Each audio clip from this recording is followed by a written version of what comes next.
Most financial pain comes from small, repeated decisions, not from one dramatic mistake. That is good news, because small, repeated decisions are exactly what you can change. Here are the habits that move your life without a big personality overhaul. Just practical actions you can start today, and a little discipline to repeat them. One habit sits at the top because everything else depends on it. Match your money with your priorities. For a long time, I spent money on things that did not really matter to me. I bought clothes I barely wore because I thought I was supposed to. When spending matches values, saving stops feeling like punishment. Options are built by lowering fixed costs and raising flexibility. You are not trying to be perfect. You are trying to be aware. Consistency is easier when the next step is written down before the month begins. The order matters because leftover money is rarely real. If saving happens first, spending naturally fits what is left. Low costs are one of the few advantages you can guarantee. Time does the heavy lifting when behavior stays steady. If you wait for motivation, you will wait forever. Small execution beats perfect planning. Good questions save you years of trial and error. If you never compare notes, you keep paying avoidable fees in silence. Delayed gratification becomes easier when you can name what you are buying. Freedom. The long game is boring, and boring is where wealth is built. A skill can pay you for years after the receipt is forgotten.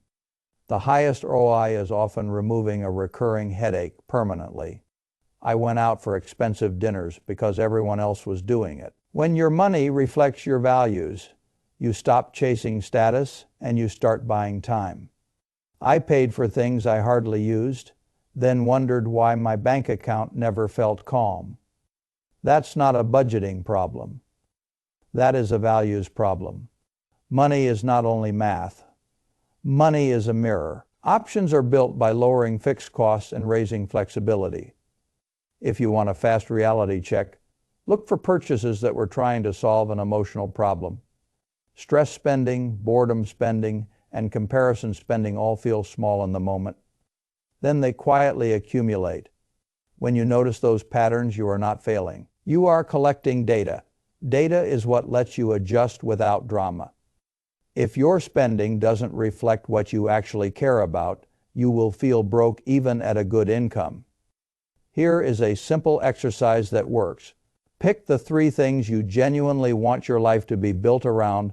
Be specific. If you say you value health, your money should support sleep, food that helps you, and habits that reduce stress, not the opposite. If you say you value freedom, your money should reduce fixed obligations, because obligations are what remove options. If you say you value family, your money should make time and stability easier, not harder. It might be freedom, it might be health, it might be family, it might be learning. Then look at the last 30 days of spending and ask one honest question. Did my money serve those priorities, or did it serve my impulses? If you do this once, you will find obvious leaks. Not tiny leaks, obvious ones.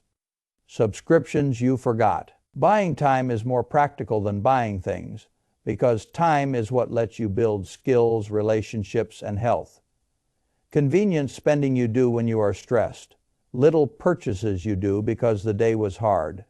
When you align spending with priorities, you are not depriving yourself. You are also reducing the chance that you will feel resentful later. Resentment is a quiet enemy of consistency. If your plan feels like punishment, you will eventually rebel against it. If your plan feels like ownership, you will protect it. You are choosing. That choice is the beginning of financial literacy. It is also the beginning of peace. Another pattern is simple, and it is a game changer. Do a monthly money date. Once a month, block out 30 minutes in your calendar. Just you, your laptop, and your bank statements. No distractions, no phone. The point is not to judge yourself. The point is to see reality clearly. Like in business, minded person reviewing a business. Owners don't guess what happened. They look. Then they decide what to do next with better. That is the spirit of a money date. Consistency is easier when the next step is written down before the month begins. During this time, I focus on three things. I look back at my spending from the last 30 days and ask, where did the money actually go? I look for patterns, I look for surprises, I look for the little decisions that add up. A single coffee is not the issue. A pattern you repeat without noticing is the issue. The goal is to turn unconscious spending into conscious spending. On spending is conscious. You can choose it, cut it, or replace it. Then I check in on progress toward my financial goals. Not 10 goals, just the goals that matter most right now. Then I do the most important part. A budget is not a punishment. A budget is simply your priorities written down in numbers. I set one focus for the next month. One, not 10. Not a massive overhaul. One achievable focus that I can repeat for the next 30 days. A single focus is powerful because it gives you a clear win. Wins make you more willing to keep going. Keeping going is how you get the long-term result. It could be saving an extra $200 this month. It could be increasing investing by 1%. It could be reducing spend on takeout by 20%. One thing, because when you try to change everything at once, you get overwhelmed and you change nothing. A single focus keeps your brain from juggling multiple financial goals and dropping all of them. It gives you a target to hit, and when you hit targets consistently, you build trust with yourself. That trust compounds too. Next, I want you to respect a simple truth about human nature. If something is boring, most people will not do it consistently. If you do not decide where your money goes, the world will decide for you, and the world is very good at spending your money. That is not a character flaw. That is a design flaw. So automate the basics. Think of it like removing friction from good behavior and adding friction to bad behavior. If saving requires self-control, you will lose on a tired day. If saving is automatic, you win even on a tired day. Automate. Automate. Everything recurring. Manually transferring money into savings every month is boring. Manually remembering bills is boring. Manually staying on top of subscriptions is boring. And when life gets busy, boring things do not happen. So you want your fixed expenses to leave automatically after payday. You want money to move automatically from your main account into a separate savings account every month. Treat savings like a bill you pay yourself. If it helps, set it to happen the day after payday, before you have a chance to negotiate with yourself. The order matters because leftover money rarely exists. You want recurring subscriptions for basic essentials to run without mental effort. Before I automated, I had great intentions. Then life would happen, and by the end of the month, there was nothing left to save. Automation removes willpower from the equation. You make the decision once, you build the system once, and then the system keeps working. It also frees up mental space. You are not constantly thinking, did I transfer the money? Did I pay the bill? What is coming up next? Start small. Automate one thing this week, then add another. That is how you build a system that supports you when motivation disappears. A system is what lets compounding do its job. Automation protects you from tired decisions. People think compounding is only about markets. It is also about removing mistakes you would otherwise repeat. A good system reduces the number of decisions you have to make when you are busy or emotional. Now let us talk about investing. Start investing with small amounts early on. The monthly check-in is like looking at the scoreboard. You cannot improve what you refuse to measure. Starting early with what you can is one of the biggest drivers of long-term wealth there is. The earlier you start, the more time does the heavy lifting for you. Many people wait for the perfect moment and the perfect amount. Perfection is expensive. It delays action and it steals time. The goal is not to be clever. The goal is to be steady. Start with low-cost index funds that track entire markets. That approach is humble, and humility is useful in investing. You don't have to predict the next headline. You just have to keep owning productive assets over time. When the market is volatile, remember you are buying future earnings at changing prices. Low costs are one of the few advantages you can guarantee. In plain terms, that means you are buying a broad slice of productive businesses without paying extra for somebody to tell you a story. It is hard to go wrong when you keep costs low and diversification high.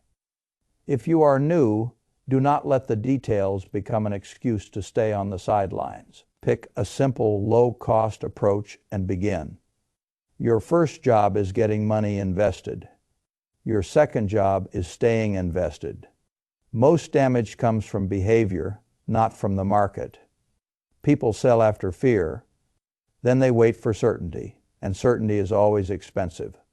A simple plan that you can stick to beats a clever plan you abandon. The third job is not sabotage. Small amounts, repeated, can become something very large over time. That is how compounding actually shows up in real life. Here is a pattern that separates people who watch financial content from people who build financial results. Take one learning and implement it the same day. Small execution beats perfect planning. Whenever you watch a video, read an article, or listen to a podcast about money, choose one actionable thing and do it before the day ends. Speed matters because motivation fades. The gap between learning and doing is where most people lose. If you wait for motivation, you will wait forever. Close the gap, even with a tiny action, and you become the kind of person who executes. If you learn about a new savings account with a better interest rate, open the account that day. People avoid looking because they fear shame. Replace shame with curiosity, and you will improve faster. If you hear a budgeting technique that fits your style, set it up that evening. If someone mentions an investment strategy, spend 20 minutes that day researching it and deciding if it fits your situation. Most folks consume financial content for months, sometimes years, and nothing changes. They feel productive because they nod along. But information without execution is entertainment. When you force yourself to implement one thing immediately, you build momentum. Progress stops being theoretical. It becomes real. Real progress looks boring from the outside. It is just small actions repeated until they stop feeling hard. That boredom is a sign you built a system instead of chasing a mood. It does not have to be massive. It can be checking your credit score today. It can be updating your CV today, because that is an investment in future earnings. It can be increasing your workplace pension contributions by 1%. Small actions done consistently are what create outrageous financial literacy. Not big promises. Not one-time burst consistency. Another pattern is uncomfortable at first, which is exactly why it works. Do not hide away from speaking about money. I used to think money was too private to discuss. It felt awkward even with people I trusted. But here is the reality. Automation is also protection. When the system is built, a busy week does not destroy your progress. If saving happens first, spending naturally fits what is left. About 62% of Americans do not talk about money with family or friends. Yet about 66% believe candid conversations about money are key to achieving financial freedom and building generational wealth. People want the benefit of shared knowledge without the discomfort of sharing questions. You cannot have it both ways. If you want better information, you have to be willing to ask. That's a massive disconnect. We know it matters. We avoid it anyway. So I pushed past the discomfort. I started having real conversations with people I trust, not in a showy way, not in a competitive way, in a learning-focused, collaborative way. Ask about the process, not the status. Ask what someone wishes they did earlier. Ask what mistake cost them the most time or money. Those answers are worth more than any motivational quote. I would ask friends what they are investing in. Time does the heavy lifting when behavior stays steady. I would talk with a partner about goals and how we are working toward them. I would have honest conversations at work about how compensation compares, because information is leverage. You'll be surprised how open people can be when you approach it with respect and you are willing to share in return. Everyone has questions. Everyone has made mistakes. Everyone wants to learn. The next time you are with a friend, try a casual opener. Say, I have been thinking about my budget lately. How do you manage yours? Or ask what app they use. Starting small is not a weakness. Starting small is how you build a routine that survives stress. You don't have to share exact numbers if that feels uncomfortable. Just start the conversation. The more you talk about money, the less scary it feels, and the faster you learn from other people's strategies and mistakes. You also learn what is normal and what is not. You learn what fees people pay, what interest rates they get, and what habits actually work. Small execution beats perfect planning. That reduces the chance you will be misled by confident strangers online. Learning faster is another form of compounding now. We get to a mindset shift that sits underneath everything else. Reframe your mind for long-term gratification. We live in a world built for instant gratification. You want something, you can order it now. You are hungry. Food shows up in 20 minutes. You are bored. Entertainment is endless. Building wealth is the opposite. Financial success is the long game. The long game is not glamorous. It is repeating good choices while everyone else chases quick wins.